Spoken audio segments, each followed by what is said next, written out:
Pertama-tama, saya akan menjelaskan tentang pengertian nutrisi.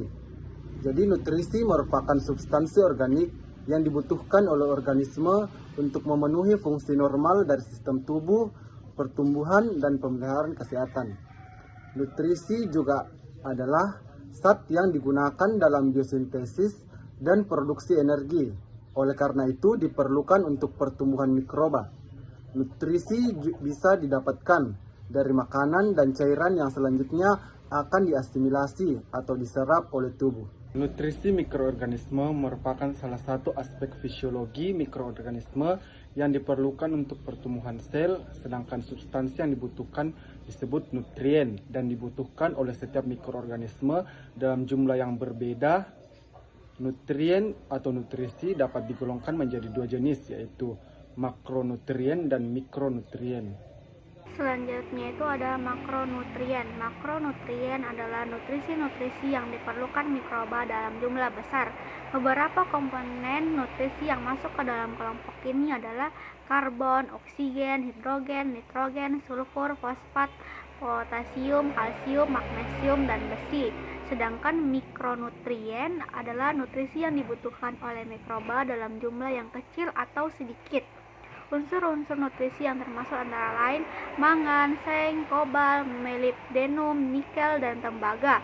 Mikronutrisi ini ada di dalam enzim dan beberapa sebagai katalisator reaksi serta membantu mempertahankan struktur protein sebagai penyusun enzim. Peran nutrisi. Peran utama nutrisi adalah sebagai sumber energi, bahan pembangun sel, dan sebagai reseptor elektron dalam reaksi bioenergetik atau reaksi yang menghasilkan energi. Oleh karenanya, bahan makanan yang diperlukan terdiri dari air, sumber energi, sumber karbon, sumber reseptor elektron, sumber mineral, faktor pertumbuhan, dan nitrogen. Selain itu, secara umum, nutrisi dalam media pembenihan harus mengandung seluruh elemen yang penting untuk sintesis biologik organisme baru. Adapun jenis-jenis nutrisi mikroorganisme yang pertama yaitu air. Air merupakan komponen utama di dalam sel mikroba dan medium. Air ini biasanya digunakan sebagai sumber oksigen untuk bahan organik sel pada respirasi. Adapun juga sebagai pelarut dan alat pengangkut dalam metabolisme. Selanjutnya yaitu karbon. Karbon dibutuhkan pada sejumlah reaksi biosintesis pada mikroba. Mikroba biasanya menggunakan karbon anorganik dalam bentuk karbon dioksida dan karbon organik dalam bentuk glukosa atau karbohidrat lainnya. Selanjutnya yaitu nitrogen. Unsur ini diperlukan oleh semua jasad hidup atau mikroba untuk mensintesis protein dan asam nukleat. Ada yang menggunakan gas nitrogen dari udara dan ada juga yang menggunakan sumber nitrogen anorganik seperti garam-garam amonium. Selanjutnya yaitu sumber non-logam seperti sulfur dan fosfor. Nah, sulfur atau belerang ini adalah komponen dari banyak substansi organik.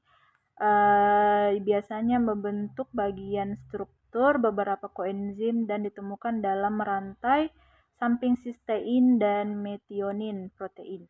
Contohnya itu seperti ion sulfat dan hidrogen sulfida. Selanjutnya yaitu fosfor.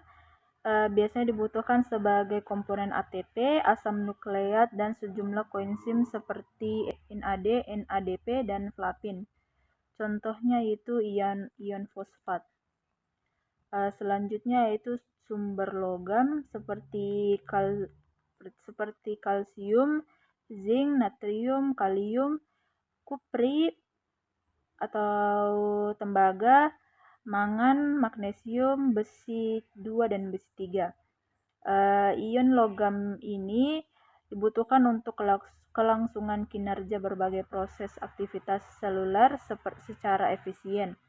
Beberapa aktivitas seluler antara lain adalah osmoregulasi, pengaturan aktivitas enzim, dan transport elektron selama oksidasi. Selanjutnya yaitu vitamin. Vitamin ini berperan terhadap pertumbuhan seluler dan penting untuk aktivitas sel. Vitamin juga merupakan sumber koenzim yang dibutuhkan untuk membentuk sistem enzim aktif. Penggolongan mikroorganisme. Penggolongan mikroorganisme dibagi menjadi beberapa bagian. Yang pertama itu ada berdasarkan sumber energi. Fototrof dengan menggunakan cahaya matahari, kemotrof dengan menggunakan oksidasi zat anorganik. Berdasarkan sumber karbon, autotrof dengan menggunakan senyawa organik seperti karbon dioksida, heterotrof dengan menggunakan senyawa organik. Berdasarkan sumber donor elektron, litotrof dengan menggunakan senyawa anorganik seperti gas hidrogen, amonia, hidrogen sulfida, dan sulfur. Organotrof dengan menggunakan senyawa organik. Unsur growth factor. Unsur growth factor ini adalah senyawa organik yang dibutuhkan untuk membentuk sel atau kofaktor pembentuk sel.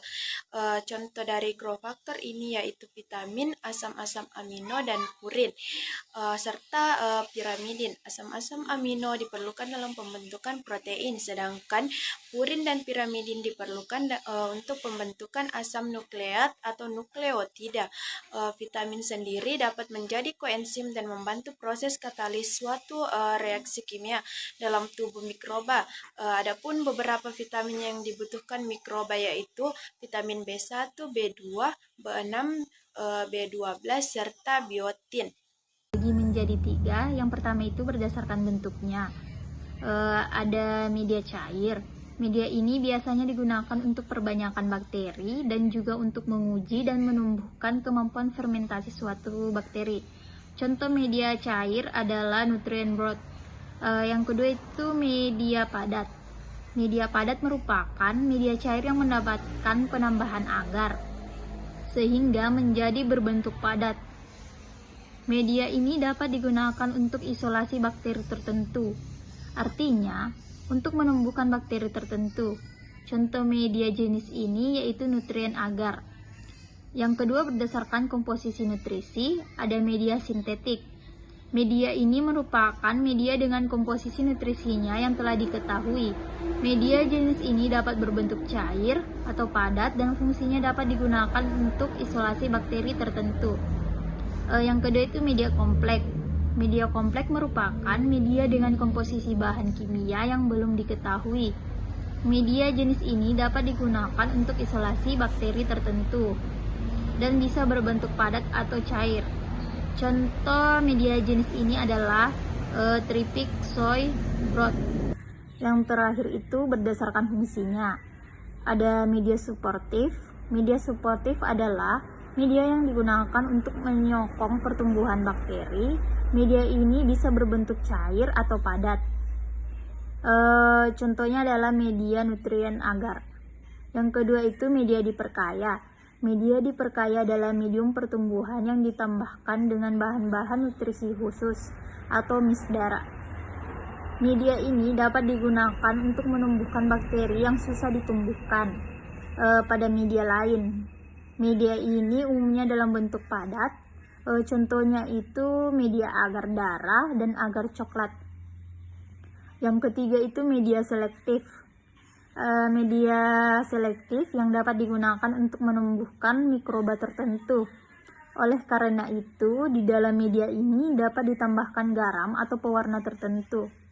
Bentuk media ini adalah medium padat, contohnya itu endoagar.